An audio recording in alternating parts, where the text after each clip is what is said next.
A graça te faz inteiramente livre de todo o poder do inferno. Agora sim, depois de entendermos que nós somos livres das demandas da lei, agora eu posso entender que eu sou livre de toda a opressão, de todo o poder do inferno.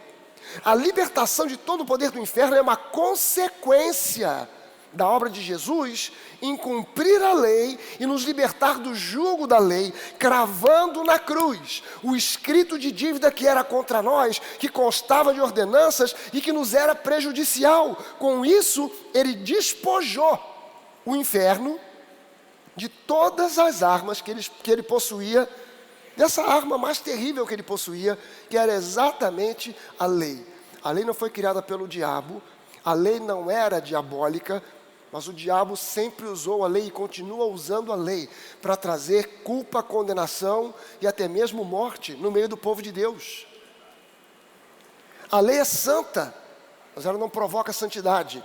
Ela é perfeita, mas ela não gera perfeição. Ela é algo que vem de Deus, mas ela é muito bem usada nas mãos de Satanás. Mas Jesus, ele despojou o inferno dessa arma mais terrível.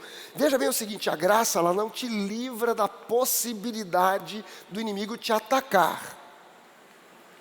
A graça não te livra dessa possibilidade do inimigo tentar te atacar, mas ela te garante que tanto o diabo quanto todas as hostes do inferno, os demônios, principados, potestades, já foram derrotados por Jesus na cruz do Calvário. E essa vitória te pertence por direito de filiação. Aleluia!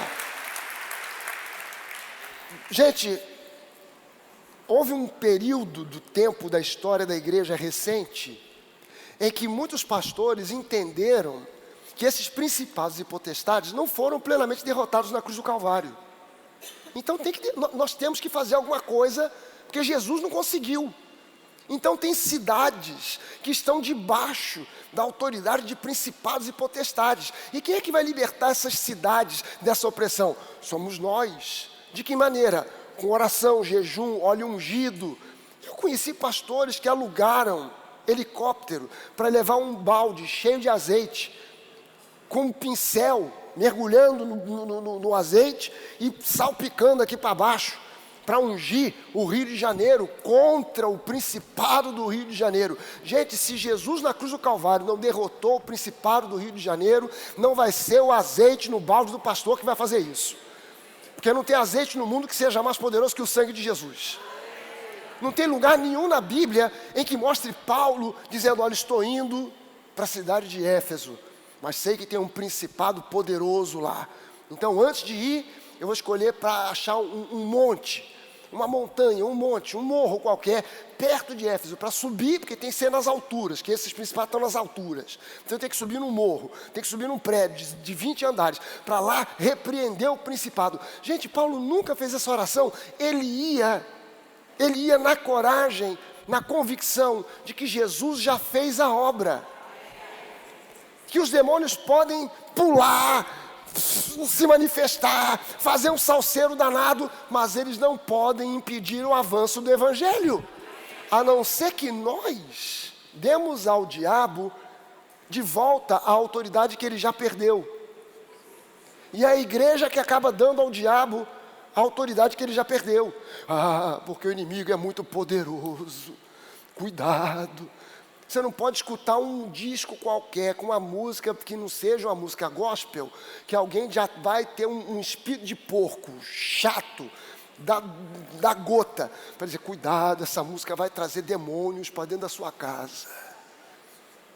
Gente, na minha casa tem disco dos Beatles, tem disco de James Taylor, LP, eu estou comprando tudo de novo. Agora está difícil, eu tinha tanto LP, dei tudo, joguei fora aquele troço, porque eles disseram, o negócio agora é CD. Aí agora disseram assim, não, CD não tem a fidelidade do LP. Falaram, desgraçado, me fez jogar fora os LP, agora eu tenho que jogar fora os CD, para comprar de volta os LP. Lá em casa tem LP de Beatles, James Taylor, Pink Floyd, e eu escuto aquele troço. E não tem demônio que entra pela janela, por fresta, por lugar nenhum. Ah, pastor, cuidado, o senhor está dando brecha. A brecha que está dando é sua avó. Presta atenção no serviço, gente. Se Jesus já não nos libertou a perfeita liberdade, você consegue entender que fora de Cristo não existe música santa? Não adianta o cara dizer assim, não, essa música é do diabo. Então qual é a música de Deus? Ah não, essa música quando Roberto Carlos canta é de Deus. Quando Chitãozinho Chororó canta é de Deus. Mas se for Pink Floyd, sei lá o que, é do diabo. Gente, nesse espectro todo, de Roberto Carlos a Pink Floyd, está tudo nas mãos do capeta. Então se você agora não vai olhar e entender, gente, nosso papel como cristãos é ir ao mundo para anunciar a redenção que há em Cristo Jesus, e não para alertar o mundo de cuidado com o diabo. Você está entendendo? A mensagem de Jesus nunca foi cuidado com o diabo. A mensagem de Jesus sempre foi, olhe para mim, tire os olhos do diabo. Ah, mas o diabo é poderoso, mas o poder de Jesus é maior. Ah, mas o demônio, não sei das quantas, mas o poder de Jesus é maior. Ah, mas o principado, mas Jesus já derrotou. Então você não tem que ter medo de demônio. Ah, pastor, eu já estive numa igreja, manifestou um demônio do meu lado, eu até saí de perto. Sai dele e não vem para mim, sai dele e não vem para mim. Não vai vir para você. Você já foi liberto. Você já foi liberto. Gente, há anos atrás, a gente ainda era muito novo na fé. Nós tínhamos uma igreja que na época começou com essa história de expulsar demônio. A gente ia, eu e mais uma meia dúzia de 3 ou 4. A gente ia lá no subúrbio, a gente ia, culto de sexta-feira, meia-noite, que era o horário que os pastores daquela igreja diziam que os demônios estavam em alta atividade. E aí a igreja lotada. Quando o pastor começava a orar, metade da igreja caía endemoniada. Você não podia ficar esperando vir pastor, obreiro, diácono, o que for. Você tinha que ajudar a expulsar, que senão aquele pessoal ia ficar manifestando demônio lá até hoje. Que era muita gente. A gente olhava e dizia assim, cara, eu não posso ficar com medo agora de expulsar demônio. Porque caiu aqui do meu lado. Está fazendo uma careta danada. Todo torcido lá, o que eu vou fazer? Chama o diácono? Não tem diácono. Chama o obreiro? Não tem obreiro. Vai você mesmo aí, meu filho, expulsa aí. Sai em nome de Jesus. Isso aí. Por quê? Porque o nome de Jesus é o nome que está sobre todo nome. Você não tem que ter medo de demônio, não. Ah, pastor, mas eu já passei lá no centro da cidade, eu passei numa casa que vendia uns produtos lá, tinha até um diabo desse tamanho na porta, assim, ó. Com tridente, cartola, chifre, e eu passei, me deu uma dor de cabeça. Quem tem que sentir dor de cabeça é o diabo, não é você não.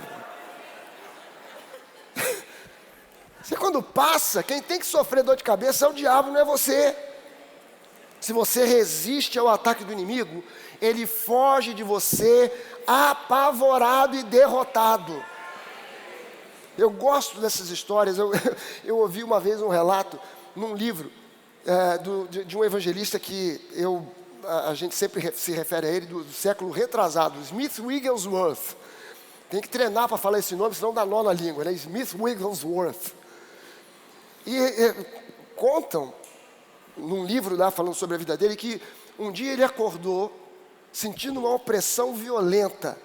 E quando ele olhou no pé da cama, ele teve uma visão espiritual e ele viu que havia um demônio. Ele viu um demônio no pé da cama. Ele olhou e falou, ah, é você? Estou pensando que era uma coisa importante. Se virou para o lado e voltou a dormir. Você está entendendo que essa tem que ser a nossa posição? De desprezar o diabo e não ficar dando canja para ele. De desprezar e saber, você, Satanás, já foi derrotado. Você está tentando oprimir a minha casa, a minha família com enfermidade, com problema financeiro, ou seja lá o que for, mas eu te resisto em nome de Jesus, e quando você resiste ao diabo, ele vai fugir de você. Porque ele sabe que se você sabe que ele foi derrotado, ele tem que fugir. Colossenses 2, de 8 a 15, diz assim, tenham cuidado para que ninguém venha a enredá-los com sua filosofia e vãs sutilezas, conforme a tradição dos homens, conforme os rudimentos do mundo e não segundo Cristo. Porque nele, em Cristo, habita corporalmente toda a plenitude da divindade. Também nele vocês receberam a plenitude.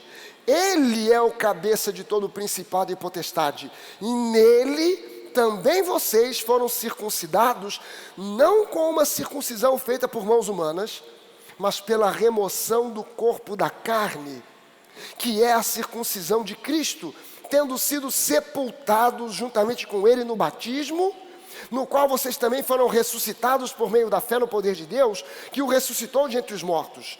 E quando vocês estavam mortos nos seus pecados e na incircuncisão da carne, Ele lhes deu vida juntamente com Cristo, perdoando não alguns, mas perdoando todos os nossos pecados, cancelando o escrito de dívida que era contra nós e que constava de ordenanças, a própria lei, o qual nos era prejudicial, removeu-o inteiramente, cravando-o na cruz e despojando os principados e as potestades, publicamente os expôs ao desprezo, triunfando sobre eles na cruz.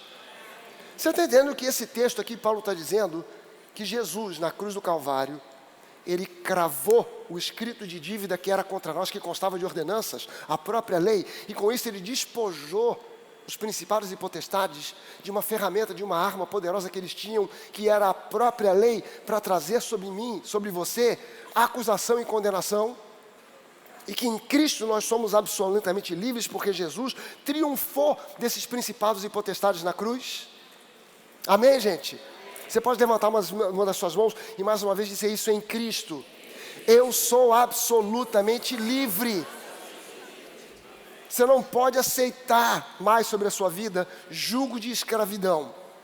Você não pode tolerar mais sobre a sua vida jugo de enfermidade, jugo de pobreza, de miséria, de escassez. Você não pode aceitar. Você tem que rejeitar isso em nome de Jesus. Usar a sua fé, dizer eu creio. Mas você precisa ter perseverança e manter firme essa confissão de fé, e não abrir mão dessa confissão de fé, ainda que na primeira semana não haja resultados, ainda que na segunda semana nada se manifeste, na terceira semana, na quarta, mas permaneça firme, porque a tua vitória vai chegar. Não abra mão, não duvide, não questione, não dê ouvidos a qualquer outro tipo de coisa, simplesmente se mantenha crendo. Eu sou absolutamente livre e eu não vou tolerar jugo do inferno sobre a minha vida. Eu não vou retroceder, eu não vou voltar para a lei, eu vou continuar firme na graça, na fé, e eu sei que o meu Pai, o meu Deus, segundo a sua riqueza em glória, vai suprir cada uma das minhas necessidades. Eu sei que o meu Deus em riqueza, que somente Ele possui, Ele pode, Ele quer e Ele vai suprir as minhas necessidades, sejam elas físicas, sejam elas materiais, sejam elas espirituais, sejam elas emocionais. Ele vai suprir porque Ele é o meu pastor, e nada, seja físico, emocional, espiritual, visível ou invisível, nada me faltará. Aleluia! Uau! Gente, como o diabo às vezes é sutil. Eu me lembro que eu vi há um tempo atrás um trechinho no Instagram. Um cara jovem, não sei se ele é pastor, não sei o que ele é, um garoto. Ele dizendo, e se eu disser para você que o versículo mais conhecido da Bíblia foi traduzido errado? Não é o Senhor e o meu pastor, e nada me faltará. E aí ele recorreu ao hebraico, dizendo que a palavra que tem ali no hebraico não significa nada, mas significa que Ele não nos faltará. Eu ouvi aquilo, e falei assim, meu Deus do céu, o cara não tem vergonha nem medo de expor a ignorância dele em público, para um público gigantesco. Devia ficar com vergonha de fazer isso, mas não tem vergonha. E aí vai e diz um absurdo desse, uma estupidez dessa. Por quê? Porque a palavra que aparece no hebraico é uma negativa. Lo, é uma negativa. Pode ser traduzido como nada, nunca, ninguém, não. Pode ser traduzido por um monte de jeito. Então, se o camarada só pegar o versículo 1 do Salmo 23, sem o resto, ele pode traduzir como: o Senhor é o meu pastor e ele não me faltará. Mas como existe um contexto e tem o resto do Salmo, quando eu leio dizendo: ele me conduzirá aos pastos verdejantes e às águas tranquilas. Pastos verdejantes e águas tranquilas falam de coisas materiais. Então o contexto do versículo 1 necessariamente está atrelado ao contexto do versículo 2, 3, 4 e todo o resto. Então, quando eu entendo que ele me conduz para os pastos verdejantes e águas tranquilas, então agora eu posso traduzir adequadamente, corretamente, o versículo 1 como: o Senhor é o meu pastor e nada, inclusive ele, nada me faltará. Eu vi um outro pastor dizendo o seguinte: não, o Senhor é o meu pastor e ele não te faltará.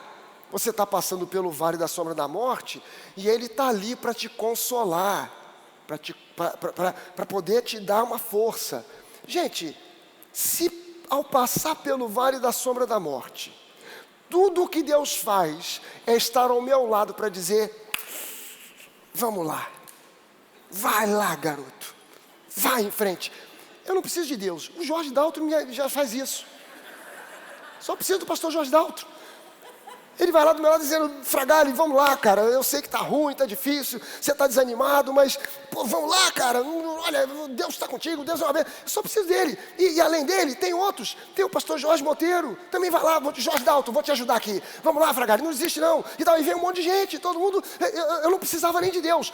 Quando eu passo pelo vale da sombra da morte, eu preciso muito mais do que ter ao meu lado um Jorge, uma Denise, um Duda. Eu preciso ter toda essa gente, mas eu preciso que Deus haja de um modo poderoso para me conduzir para fora desse vale. Eu preciso mais do que ânimo, eu preciso mais do que uma ajuda, eu preciso mais do que uma palavra animadora, eu preciso de um poder sobrenatural que me leve para fora desse vale e me coloque no topo da montanha. E não há pessoa no mundo que possa fazer isso melhor do que o nosso Deus. Ele é poderoso para te tirar do vale da sombra da morte e para te colocar no topo da montanha. É ótimo e necessário que haja alguém do seu lado orando contigo, orando por você, te dando força, te encorajando, mas só Deus tem poder para te tirar do vale e te colocar no alto da montanha. Então eu posso confiar: o Senhor é o meu pastor e nada vai me faltar. Aleluia.